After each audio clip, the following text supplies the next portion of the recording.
اسٹرائب info T V کے ناظرین کو السلام علیکم ناظرین، جیسا کہ آپ کو معلوم ہے کہ رمضان المبارک میں روزے کے ساتھ کی جانے والی زائد عبادات کی انفارمیشن کا ایک سلسلہ ہم نے سٹارٹ کیا ہے، اور اس میں ہر روزے میں کی جانے والی زائد عبادات کا ہم ذکر کرتے ہیں۔ آج کی ویڈیو میں ہم ذکر کریں گے 17ویں روزے میں کی جانے والی ممکنہ زائد عبادات کا۔ لیکن ویڈیو میں آگے بڑھنے سے پہلے میں آپ سے گزارش کروں گا کہ اگر آپ کو یہ ویڈیوز اچھی لگ رہی ہیں تو لائک ضرور کیجئے تاکہ مجھے آپ کا فیڈ بیک ملتا رہے، اور میرے چینل کو بھی سبسکرائب کر لیں، بیل آئیکن کو بھی پریس کر کے نوٹیفیکیشن کا آل ویڈیوز پہ سیٹ کر دیں تاکہ آنے والی ہر ویڈیو آپ تک پہنچتی رہے۔ تو اس گزارش کے ساتھ چلیے شروع کرتے ہیں آج کی ویڈیو، جو کہ ہے 17ویں روزے میں کی جانے والی زائد عبادات۔ 17ویں روزے میں کی جانے والی زائد عبادات۔ 17ویں روزے کو بعد از نماز فجر سورہ مزمل 2 مرتبہ پڑھیں۔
17ویں روزے کو بعد از نماز ظہر سورہ فاتحہ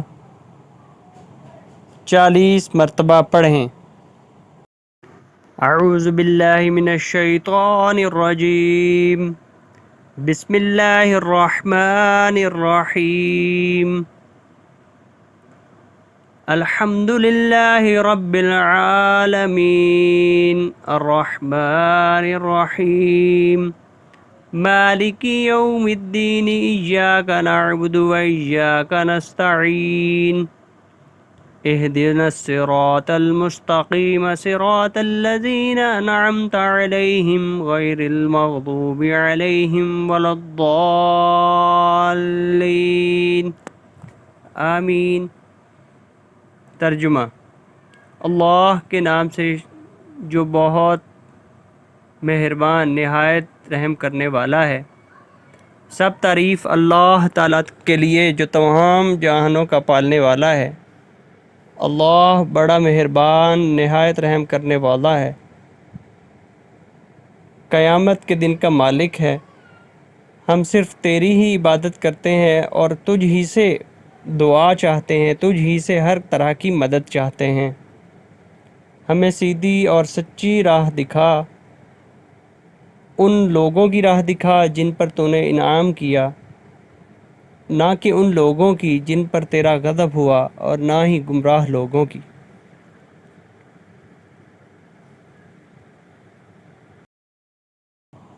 بعد از نماز عصر دعائے مغفرت 25 بار پڑھیں۔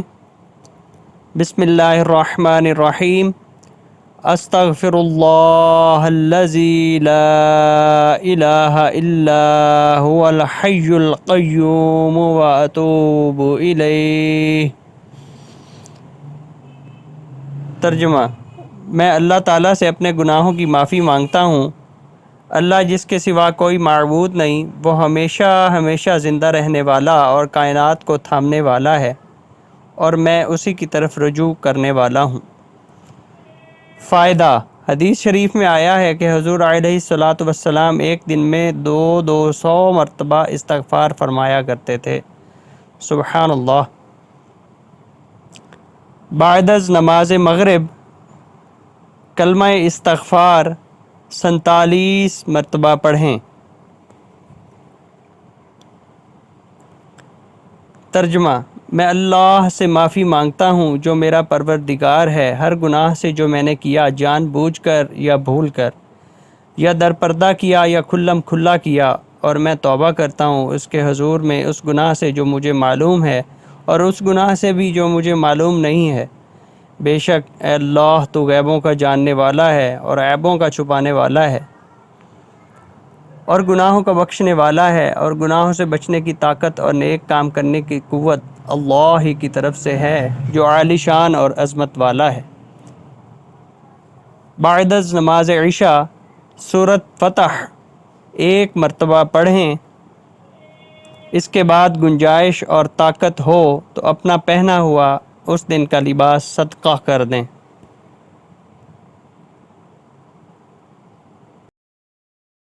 بسم اللہ الرحمن الرحیم، استغفر اللہ ربی من کل ذنب اذنبته عمدا او خطأ سرا او علانیة واتوب الیہ، من الذنب الذي اعلم ومن الذنب الذي لا اعلم انك انت علام الغیوب وستار العیوب وغفار الذنوب، ولا حول ولا قوة الا باللہ العلی العظیم۔ ترجمہ: میں اللہ سے معافی مانگتا ہوں جو میرا پروردگار ہے، ہر گناہ سے جو میں نے کیا، جان بوجھ کر یا بھول کر، یا در پردہ کیا یا کھلم کھلا کیا، اور میں توبہ کرتا ہوں اس کے حضور میں اس گناہ سے جو مجھے معلوم ہے اور اس گناہ سے بھی جو مجھے معلوم نہیں ہے۔ بے شک اے اللہ تو غیبوں کا جاننے والا ہے اور عیبوں کا چھپانے والا ہے، اور گناہوں کا بخشنے والا ہے، اور گناہوں سے بچنے کی طاقت اور نیک کام کرنے کی قوت اللہ ہی کی طرف سے ہے جو عالی شان اور عظمت والا ہے۔ بعد از نماز عشاء سورۃ فتح ایک مرتبہ پڑھیں، اس کے بعد گنجائش اور طاقت ہو تو اپنا پہنا ہوا اس دن کا لباس صدقہ کر دیں۔